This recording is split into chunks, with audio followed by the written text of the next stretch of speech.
Shalom, giving all praise to Yahweh Shemal Shai Basham Rakakudash. Shalom to the 144,000 and the elect, the rest of the elect out there.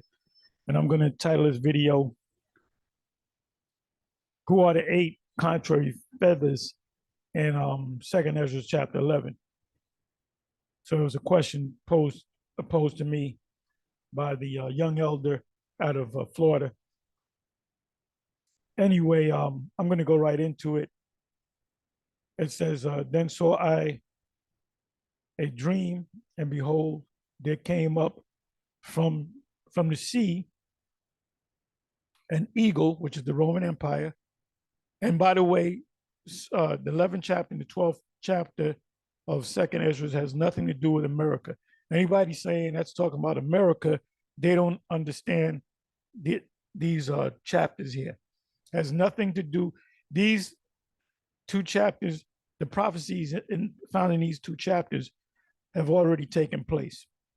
So anybody that says, well, that's talking about America, they don't know what the hell they're talking about. The famous Bishop Nathaniel tried to say it's America. He don't know. He doesn't understand. Because you know why he doesn't understand it? Because he was never taught it. See, remember, he's a master regurgitator. The stuff that he gives you that the people are amazed at, that follow him, is regurgitated stuff that he learned from the school. That's all he does. The man's not deep. He's not prolific, prolific, if I'm saying the word right. He's a regurgitator. And he wouldn't even touch this. He tried to touch it, and he botches it up. Anyway, second verse, and I saw, and behold, she spread her Roman Empire, I mean, is a she. The Babylon the Great is a she. Her wings over all the earth, all the known earth, and all the winds of the air blew on her and were gathered together. What does that mean? That means that they took those regions of various countries and they took them down, and they came up under their grips, and they set up provinces. And that's what you do when you set up a kingdom. You set up provinces. We're going to do the same thing. And I beheld, and out of her feathers, so we know it's talking about the Roman Caesars, there grew other contrary feathers. So who are the contrary feathers? The contrary feathers, which are 8 in number, are some of the Caesars. Like, for example, Julius was not a contrary feather. He was not a small feather. It says, third verse, and I beheld, and out of her feathers, it's talking about the Caesars of Rome, there grew other contrary feathers. So we know that these are Romans. And they attempted to become great Caesars. And they became little feathers and small. They became insignificant. So the 8 feathers would be, and there's no history on it. I can't go into the history. There's no cheat sheet. The first 2 would be, if my history is correct, I don't want to do no digging, but you had Julius Caesar, but Julius Caesar, you had what was called the first triumvirate. You know what I'm going to do? Let me do this, because I ain't gone through this in a while.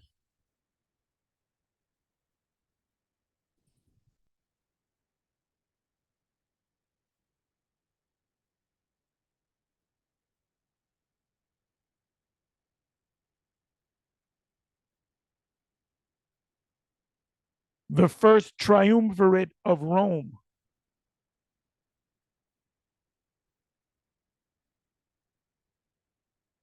The first triumvirate was an informal political alliance among 3 prominent politicians in the late Roman Republic, Gaius Julius Caesar, Gnaeus Pompeius Magnus, and Marcus Licinius Crassus. Okay, thank you. Julius Caesar, Pompey or Pompeius, and Crassus. And there's their full names: Gaius, Julius, Caesar, and Caesar. They all became Caesars after this name. This was his name that, like in a Kaiser would be what is it? A czar. Czar in Russian is Russian for Caesar. Kaiser is German for Caesar. Okay, so you got Gaius Julius Caesar, uh, uh, Genuus Pompeius Magnus, and Marcus Licinius Crassus. So we call him Julius or Julius Caesar, Pompeius, and Crassus. So now let's come back over here since we got the names correct. And I beheld, and out of her feathers there grew other contrary feathers, and they became little feathers and small. Let's come back over here. He became a great feather. He actually became a head. I'm gonna get into that. These two became, they were jockeying for position. They were generals and so forth. Going back into the history, I know he was a general. Most of a lot of your Caesars came out of being general. Vespasian was a general under a Nero, and I believe under what's this guy that banished the Christians. I forget his name. Bear me for a minute.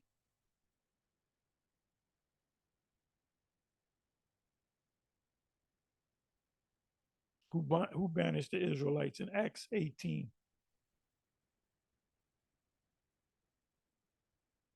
Can't even think of his name. Let me do this. Let me do this.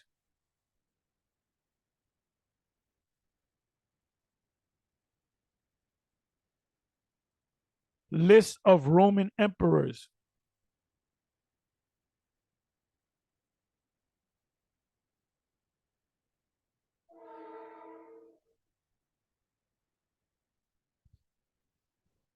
Always forget his name.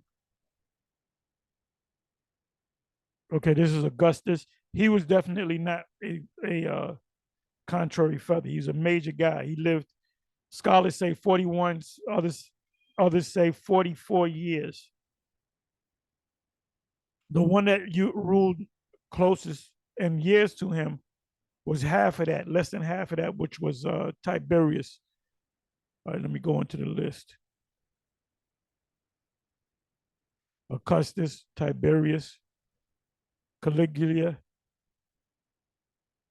and he was most likely a contrary. Like I said, there's no cheat sheet on this. Yeah, Claudius.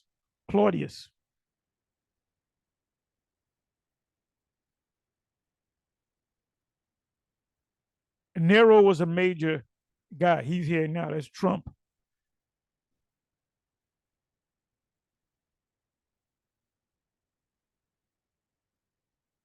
And these guys are all related, just like all the presidents are related.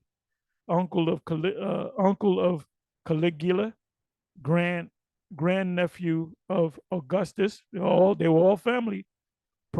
Proclaimed emperor by the Praetorian Guard, the military, and accepted by the Senate.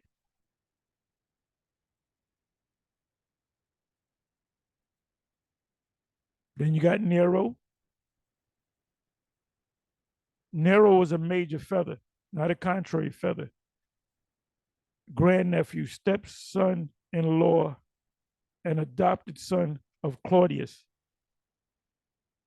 Great grandson of what? Augustus. They were all related. Now,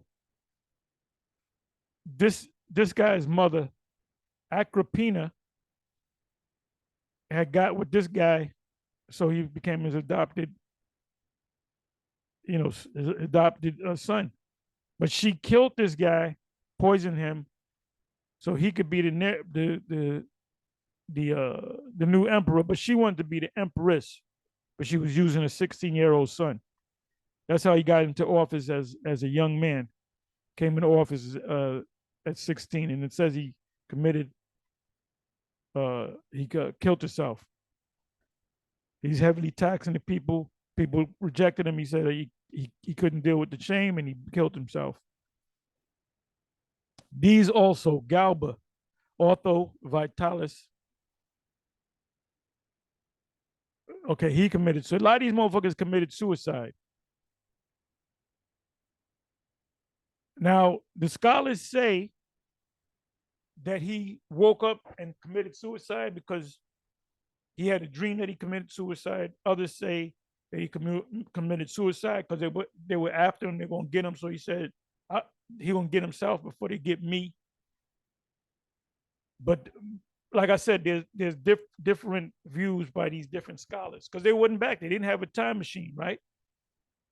So these would be 3 of the 8 contrary feathers. See, they give you that list, right? You notice it says year of the 4 emperors. You notice they didn't mention Vespasian because Vespasian wound up being the prominent Caesar. These guys only ruled for inside of months. Look, Galba, 7 months and 7 days. Murdered by soldiers of the what? Praetorian Guard. Who's a Praetorian Guard? The Praetorian Guard was an elite unit of Imperial Roman army that served as personal bodyguards and intelligence agents for the Roman emperor. So if this guy's the head, why would they kill this guy? Because you had guys in the background. Secret government, man. These are just front guys, just like the presidents today. They just front guys. Then you had Otho. He only ruled for 3 months and 1 day. Hence, year of the 4 emperors. So he was a contrary feather. Seized power through a coup against Galba. So he had the heirs of the Praetorian Guard. A lot of these motherfuckers killed their. Oh, Nero killed his own mother.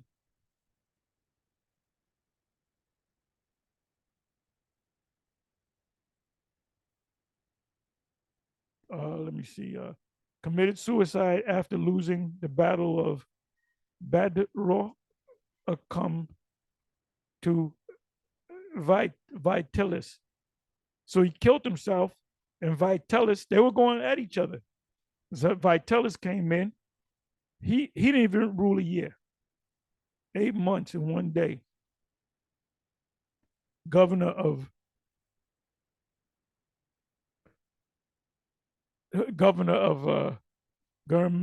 Germania Inferior, who was the governor of Campania during the Herculum Vespasian. So they were governors, they were Senate people, governor of Germania Inferior. Right, you had a Germania Inferior and a Germania Major. Not no Russian. Don't listen to Bishop Nate with his Russia was part of the 7 heads. Russia was never part of the 7 heads. Russia didn't come in on the scene as a power until about 850 AD. That was long after Esau went down, the Roman Empire went down, and Jake ruled it. So Russia was never part of the 7, so stop it. It said proclaimed emperor by the Rhine Legion, which are the military, because ultimately who has the power? The military. On 2 January in opposition to Galba and Otho. So he was behind killing this guy. Well, they said he was behind killing all of them, but he killed himself because he knew he's going to. Well, there it is. That is shame. Well, here it goes. Murdered by Vespasian's troops. So who killed this bugger? This guy, Otho.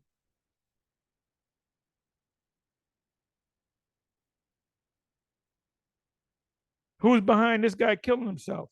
This guy, Vitellius, murdered by Vespasian's troops.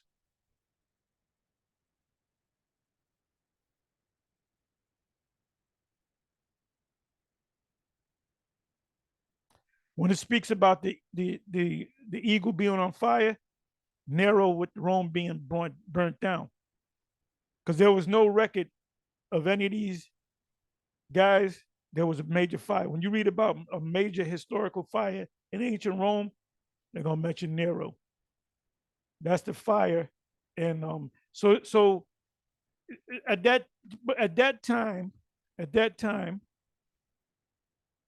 he ruled for how many years? He ruled for what? 14 years, almost 14 years. He committed suicide. Committed suicide after being deserted by the Praetorian Guard and sentenced to death by the Senate. So he said, "Fuck that! I'm gonna kill myself." So these guys really didn't have no. They were just figureheads.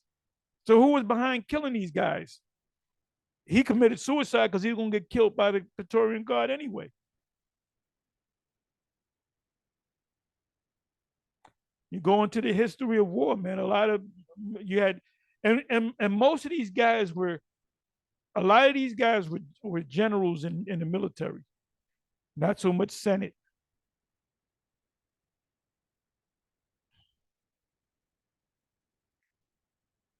Vespasian was a general under who is this? Nero. Doesn't tell you that though. So he was not a contrary feather. He very well is a contrary feather. He wasn't a major character.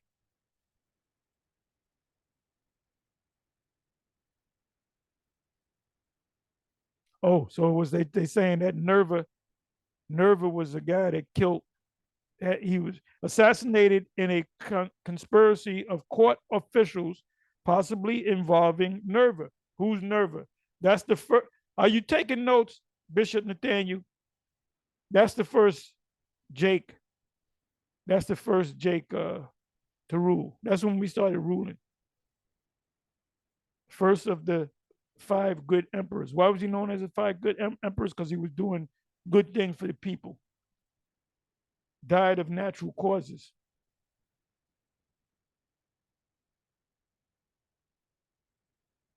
And these guys here are all Jake. You notice they got beard. Now he didn't have a beard. He didn't have a beard. You notice these Jakes had Hadrian was a Jake. And Antonius Pius was a Jake. You see the beard. Marcus Aurelius, Jake. You see the hair is curly, ain't straight. Lucius Verus was a Jake, which I believe he was the adopted son, a son-in-law, adopted son of, and right, they kept it in the family, so to speak. Adopted son of Antonius Pius, joint emperor with the adopted brother Marcus. So they were brothers. They weren't blood brothers though. And this is Commodus, son of Marcus Aurelius. That was his actual son. You can see the beard. This bust right here, he has like I think a lion's head cap or whatever you call it. And he didn't kill his father. bullshit. It says what? The movie said he killed his father. It said he died in natural causes. He was a stoic, a disciplinarian.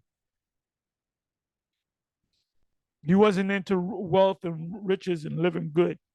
He wasn't a Epicurean.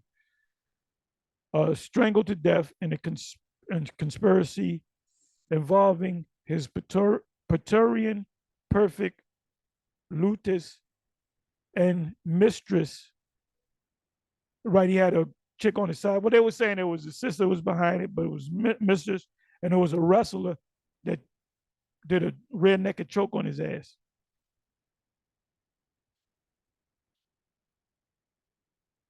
But the 12 stops here.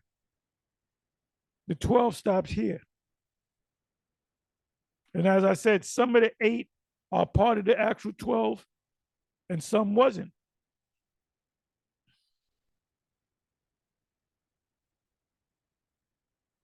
You had the prominent guys, which Julius Caesar was known as a head. He was a head that fell asleep and came back to life, and he came back to life as he had to have come back to life as either Titus or Vespasian. We don't have records of that.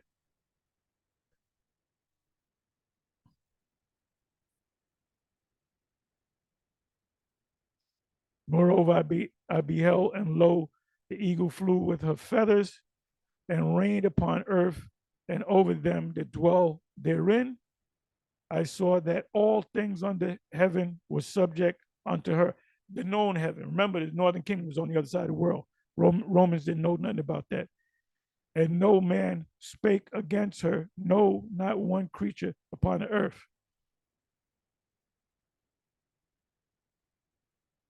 And I beheld, and lo, the eagle rose up her talons and spake to her feathers, saying, watch not all at once, sleep everyone in his own place. Right. Julius got murdered. Augustus came on the scene. Tiberius came on the scene.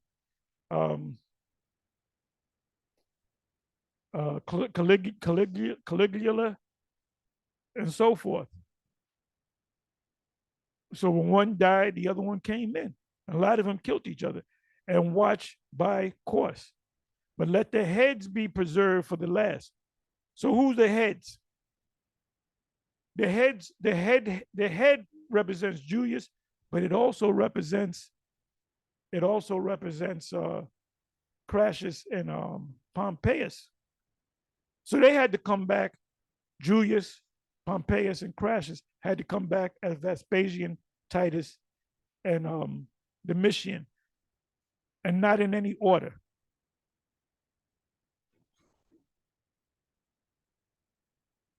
It said, preserve the head, but let the heads be preserved for the last. That's clearly Julius and the two men, like I said, what's his name? Crassus and Pompeius came back as Vespasian, Titus, and Domitian. So Titus and Domitian were considered like lesser feathers to Vespasian, which is the father. He was a more prominent.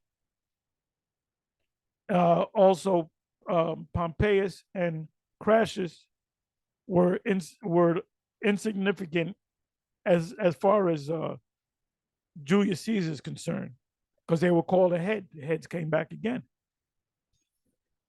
So you should understand it now, Anyway, with that, I'm going to say shalom.